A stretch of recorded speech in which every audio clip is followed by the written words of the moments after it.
Hot. This எல்லாம் சேர்த்து ஒரு ஆள் 6 மார்க் வாங்கினா எல்லாம் ஒரே மாதிரி வேணும்.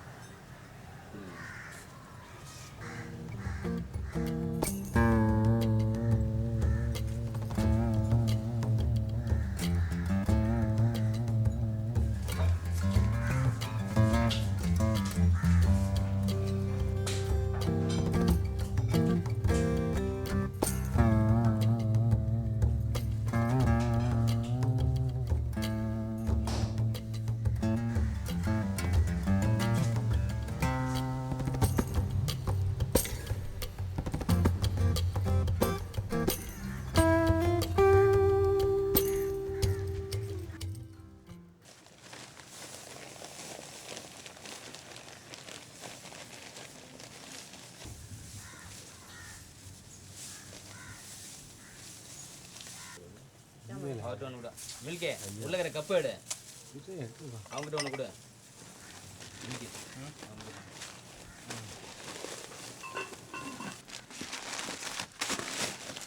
அந்த துணி எடு.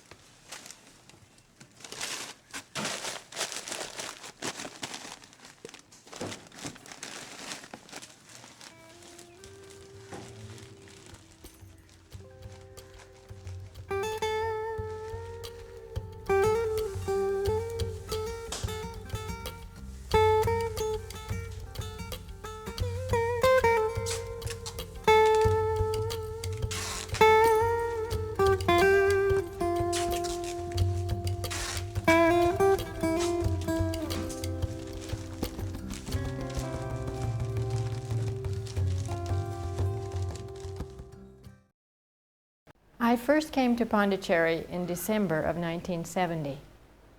I wanted to stay at the Sri Aurobindo ashram.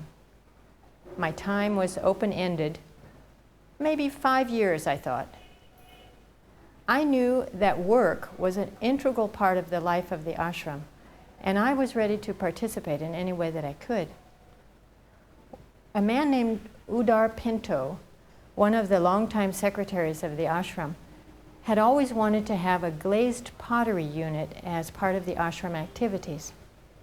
He learned that I had been studying pot making in Japan, and he asked me if I would start a pottery here. My reply? Well, if my friend Ray, who is coming, will build me a kiln, then I will try. Deborah and I met in the ceramics department at the University of Southern California in 1969. I was finishing up a BFA in ceramics, having just dropped out of the 5th year of architecture school. Deborah had a degree in Japanese language from Stanford and had just returned from 2 years in Japan. She had apprenticed for a year with master potter Yamamoto Toshu in Bizen, and was just preparing to return to Japan for 3 months as an interpreter for Susan Peterson, who was researching her book on Shoji Hamada.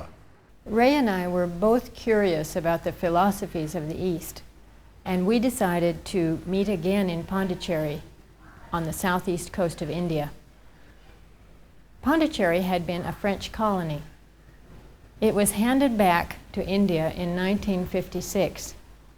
But at the turn of the 20th century, it was a safe haven from the British Raj and attracted the Bengali revolutionary and yogi Sri Aurobindo Ghosh.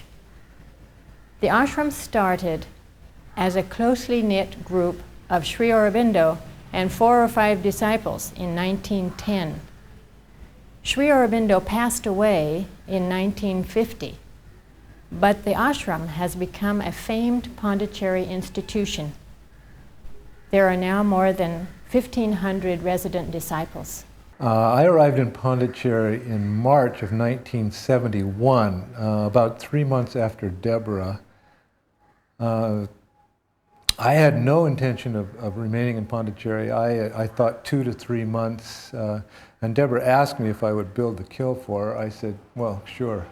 I thought 2 months ought to be ample time for kiln building. So we ordered fire bricks, and we got a reply that it would take 6 months to receive the bricks, which meant that I would have to get a residential permit in order to build that kiln. I only had a 6-month tourist visa. So at the time I remember thinking that, gee, if I could manage to live through 1 year of Pondicherry weather, South Indian weather, I might never leave. We started with a 10 by 20 foot palm leaf shed. And it very soon became clear to me that Deborah was never going to be able to make pots in that shed, so I started a larger structure of about 600 square feet.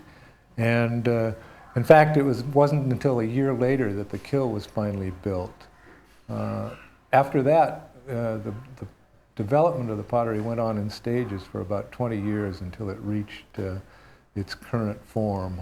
When we arrived in the early 70s, Pondicherry was characterized in the guidebooks as a sleepy French town on the Coromandel coast. The beach road and the park are more or less unchanged, but that's about all. There were less than a dozen cars here in 1971 and very few motorbikes. You either walked or rode a bicycle. The population has grown from about 100,000 to over 1 million in the past 30 years.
We mix all our clay by hand. It is a stoneware body made from china clay, ball clay, fire clay, red surface clay, silica, feldspar, and sand, sourced directly from mines in Tamil Nadu, Gujarat, and Andhra Pradesh.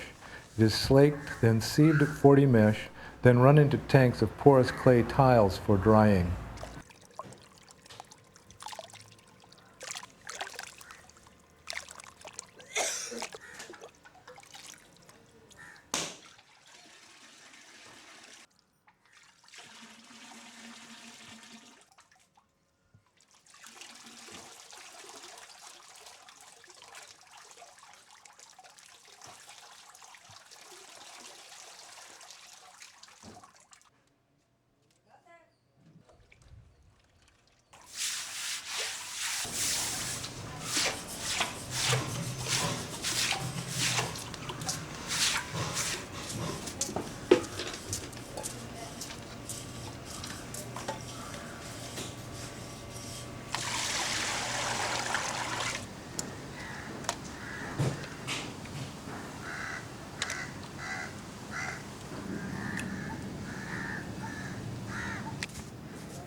Most of our ware is fired twice.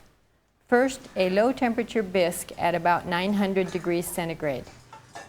I mock load the whole glaze kiln setting to make it easier for the workers to get the pots into the kiln where I want them. The three-chamber kiln is especially difficult with large temperature variation. Wax resists glaze. We wax the bottom of each piece so that the glaze will not adhere there and stick the pot to the kiln furniture when the glaze melts.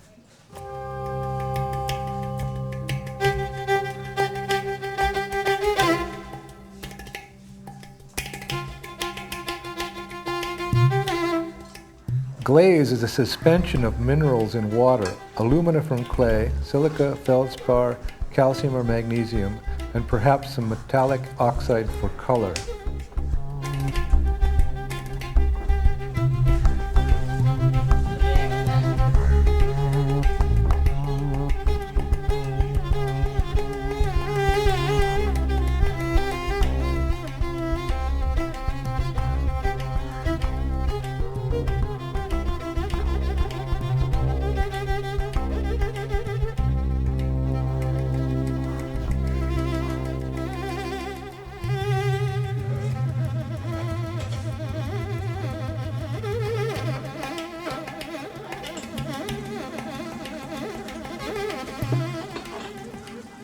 When a layman thinks of making a pot, he probably thinks of the wheel. That is only about 10% of the work, but it certainly can be dramatic.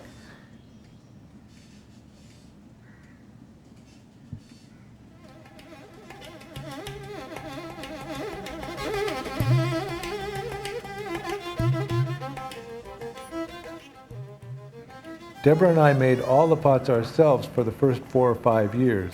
When we began to expand, we started training young men from the neighboring village. We did not look to the traditional potter for throwing skills. The traditional process is so different and the potters so skilled that we were hesitant to try and change their ways. 10 years ago, as workers began to move on, we did go to the village for throwers. Sadasivam and Srinivasan were both village potters before coming to us.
Ray painted on about 2/3 of the production until 1987, when he took his fired building experiments beyond the compound of the pottery.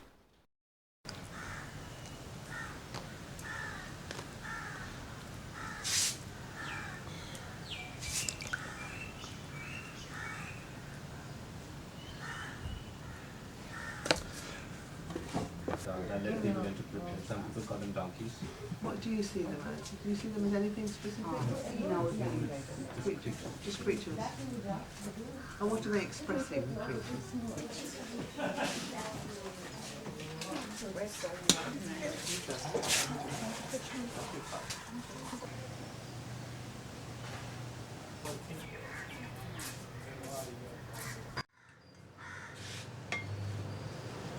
I think it is amazing. I think it is amazing. You know, I think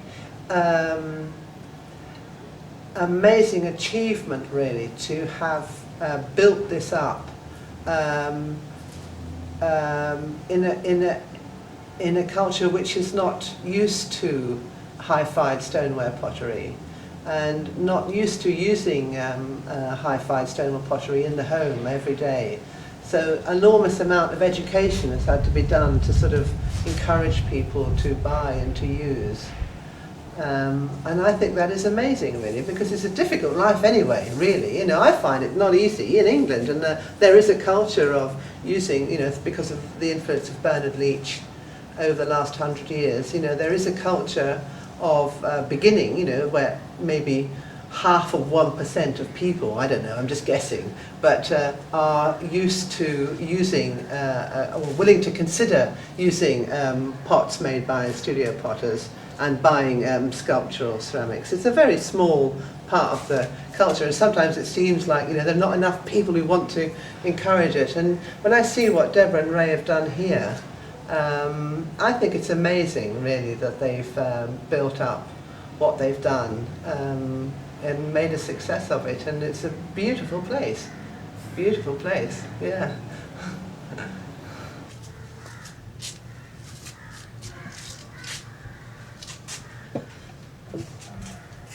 Very good.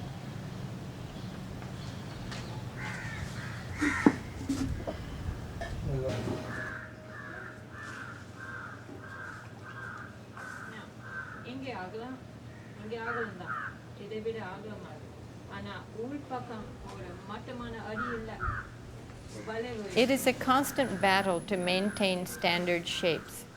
The throwers are very good, but they do not relate to the kinds of forms we make. They use aluminum and stainless steel vessels in the home, not glazed ceramic.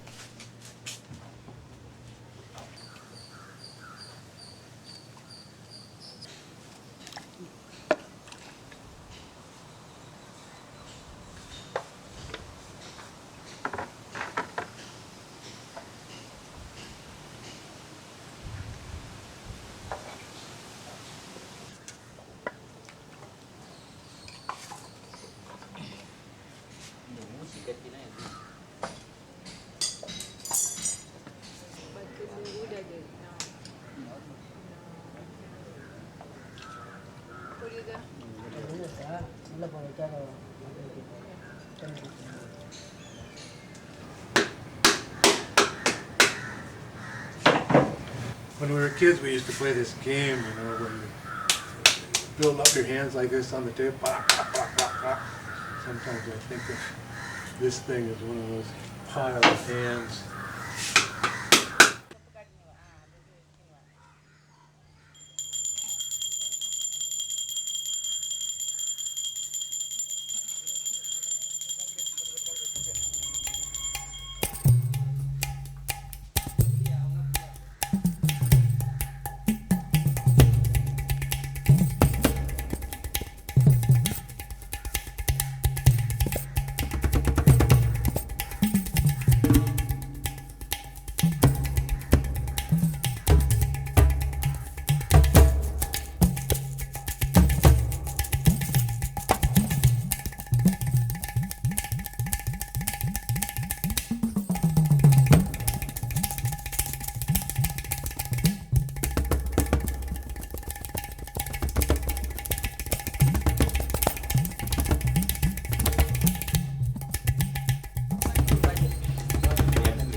We had a design of a Japanese kick wheel from Deb's first teacher in Japan, Araki Takako.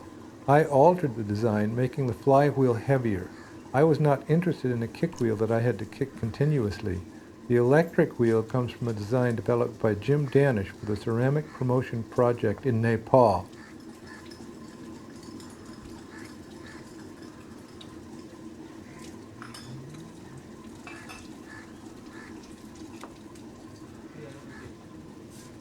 Alphonse came to work for us in 1975. He was a mason's helper.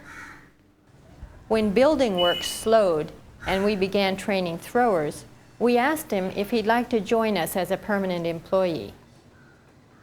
Alphonse was married in 1980, and we all celebrated the wedding of his first child in April 2001.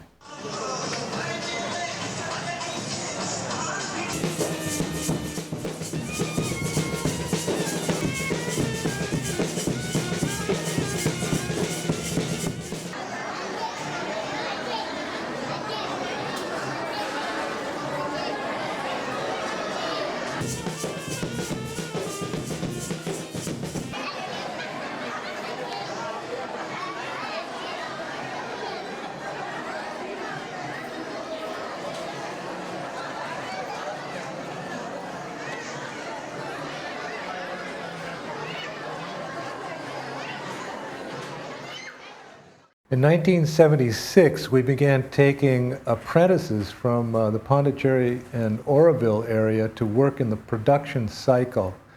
In 1983, we separated the teaching from the production and opened the program to a wider public in India.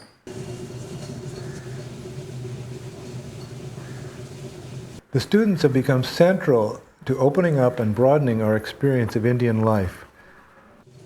Basically, I'm from Darjeeling and I did my graduation in Fine Arts from Shantiniketan. And it was there that I heard of Ray and Deborah, and I had seen a couple of pots of theirs with my teacher. So it was basically from then onwards that I had really decided to come to Golden Bridge Pottery, but then kept on writing every year, and then every year couldn't get through, and then finally this year got along. Trade it right here, right? Yeah. That way you get the bite required. Because there's lots of clay here, right? Yeah.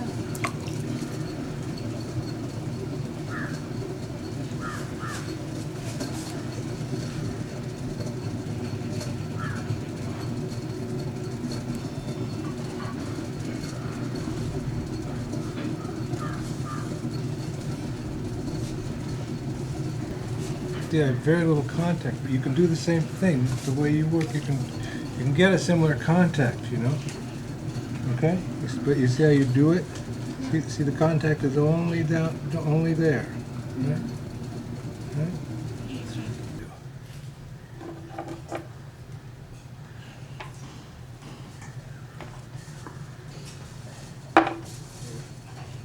That's the kind of cross section.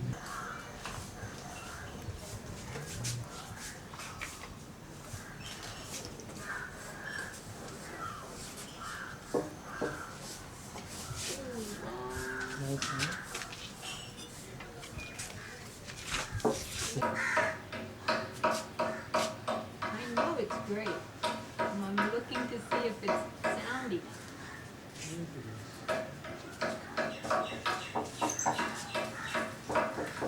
What I'm going to do is figure out how to waterproof this inside. Just crack all the time. This is the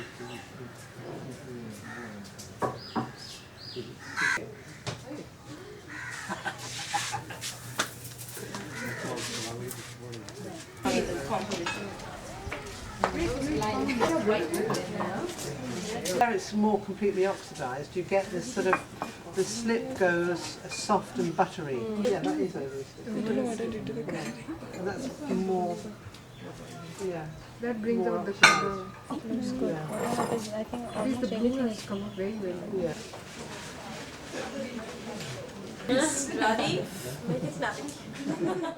The Golden Bridge Pottery was the first workshop to make handmade glazed stoneware in South India.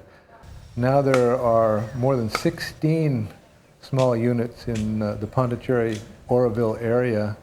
In fact, Pondicherry has become Pondicherry pottery has become a generic term. Angad Vora, who apprenticed with us from 1976 to 1979, began the mantra pottery in Auroville.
I'm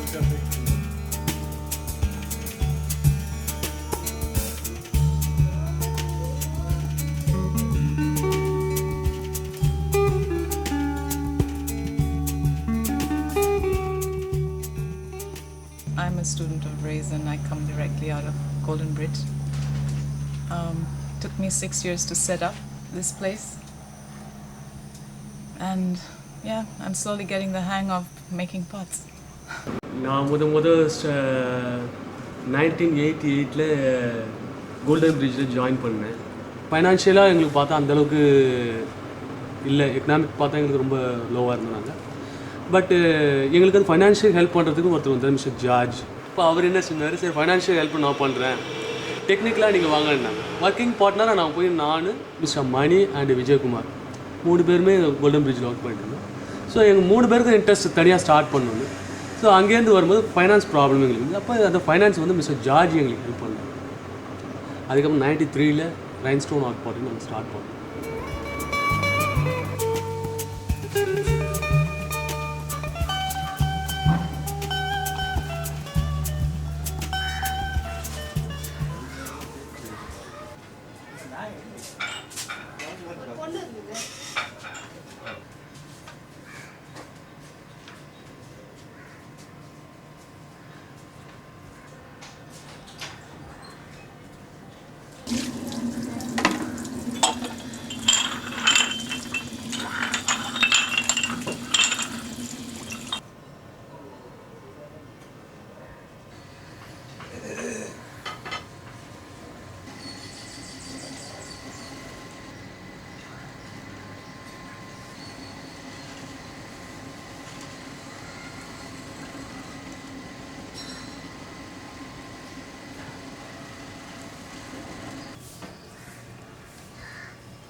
Milky is mixing an ash glaze.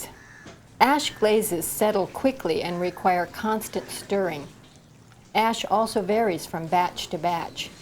The result can be very beautiful, but not always consistent.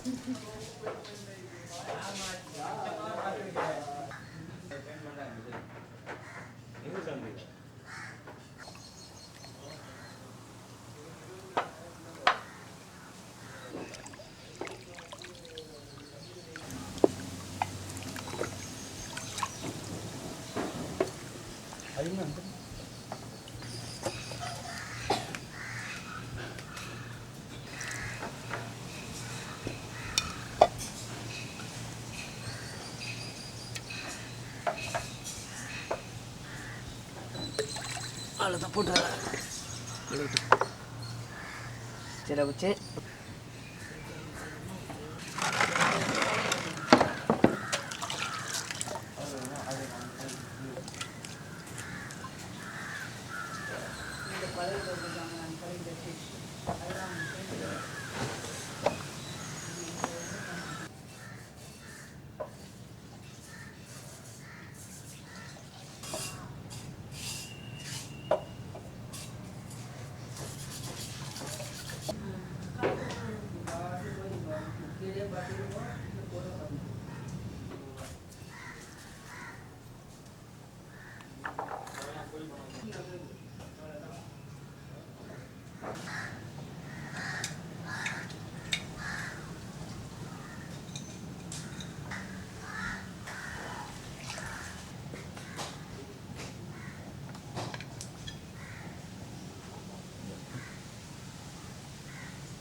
வரும்போது தெரியாது. சரி வச்சிங்களா?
The decorating is one aspect of the work that we have not passed on to the employees. It remains as the signature of Golden Bridge Pottery.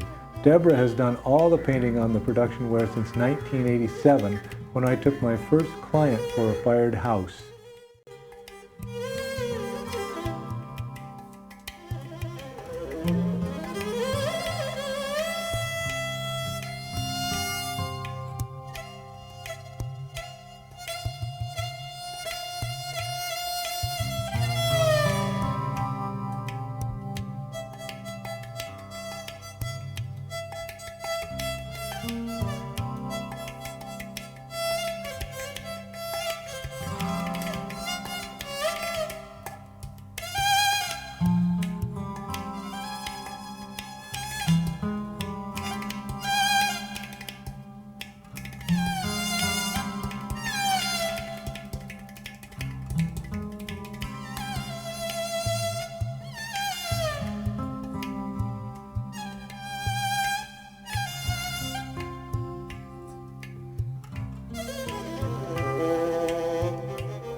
I was very interested in pictures because of the way they really change the form. You throw something and then usually you make some kind of change in it while it's plastic to make the spout.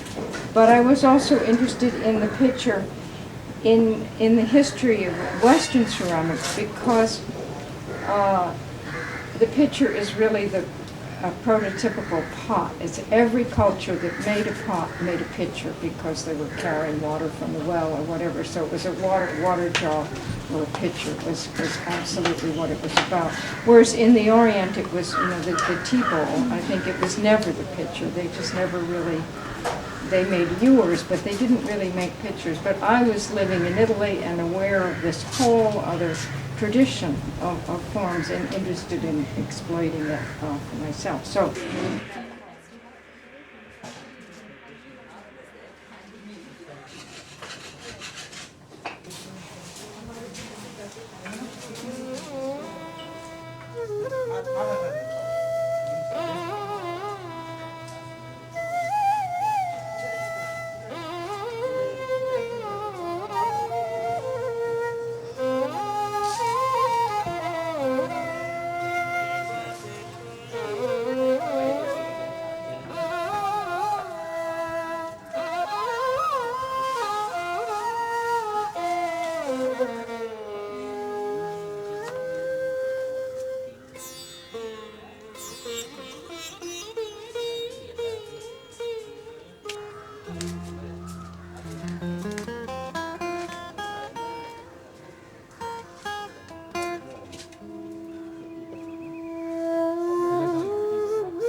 Serve.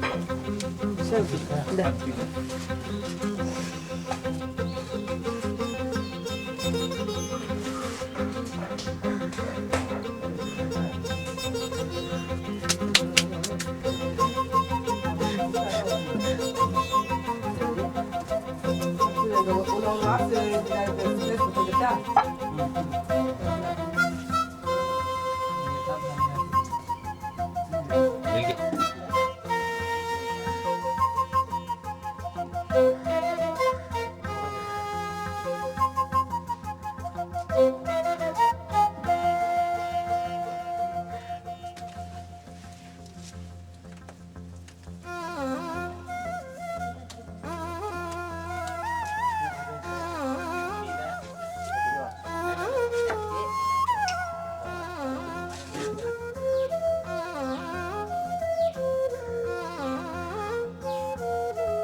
This is a 3-chamber kiln fired with kerosene and wood.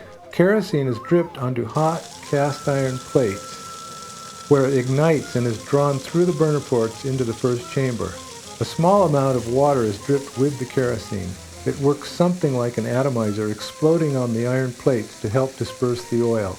When chamber 1 reaches 900 degrees centigrade, we begin stoking with wood through the stoke holes on the sides of the kiln. The first chamber reaches 1300 degrees centigrade in 16 to 18 hours. Then the stoking moves to the second chamber, which requires 5 to 7 hours of additional fuel. The third chamber is bisque and fires for free.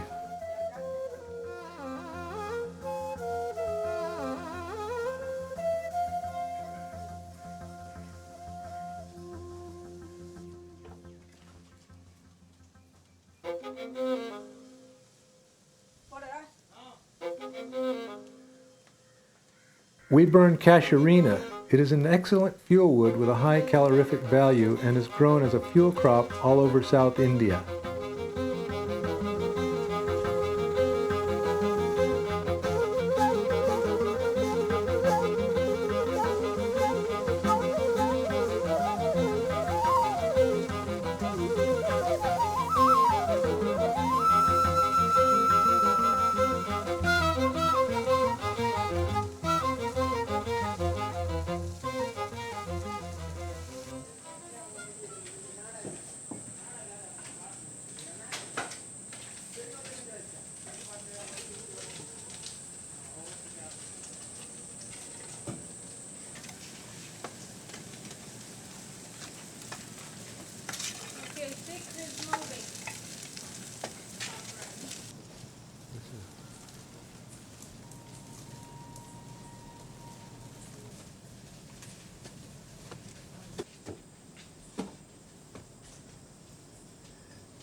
கண்ணு தட்டுற பாரு.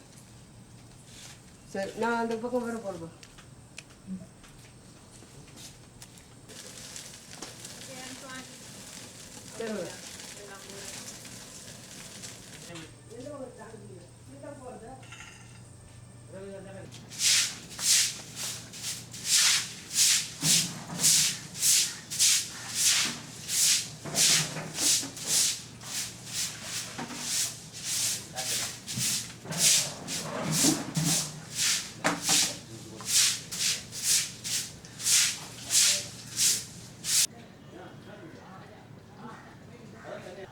Antoine has been with us for 27 years.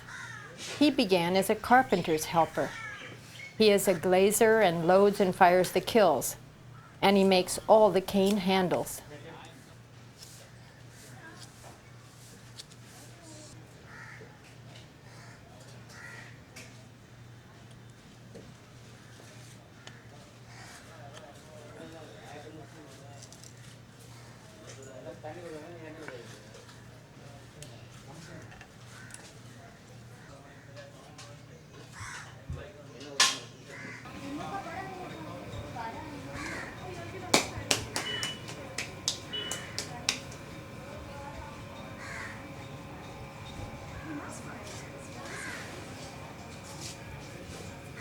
In 1996, after about 12 years of building and firing mud houses, I came back to making pottery.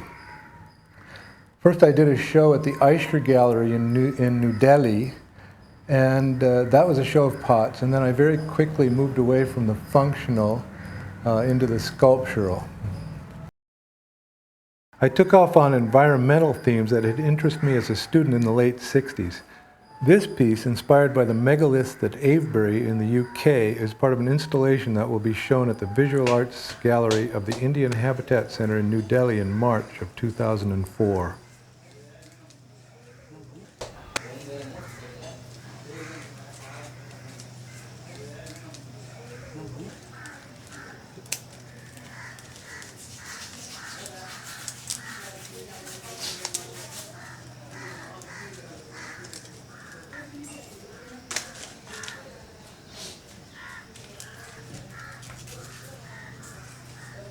Every autumn, we celebrate the Ayudha Puja. This means a thorough house cleaning and a consecration of our tools in a festive ritual.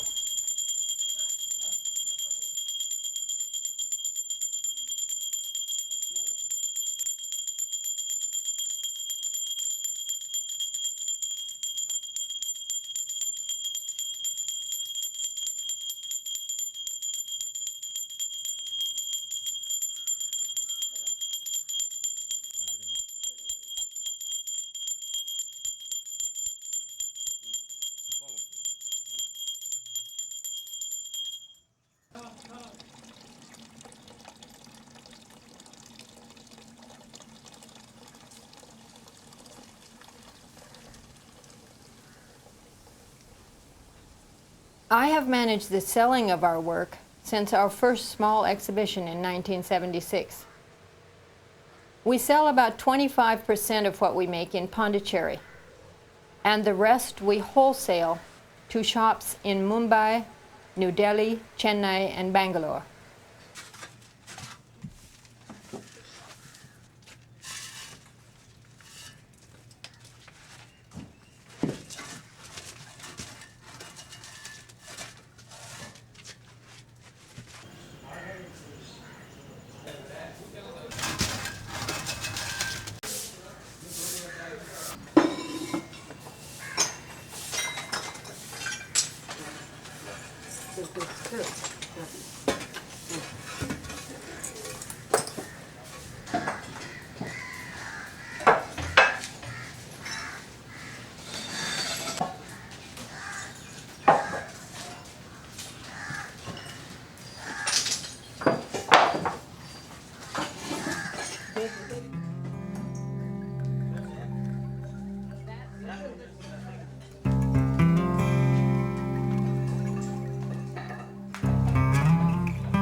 I am often asked why we make pottery by hand in the now 21st century. Sometimes a well-meaning visitor will take me aside and suggest it would be much more efficient to make pots in molds and decorate with ceramic transfers. I usually shrug them off with a smile. All I have ever wanted to do is make something with feeling, something beautiful and useful. This is the only way I know how to do it.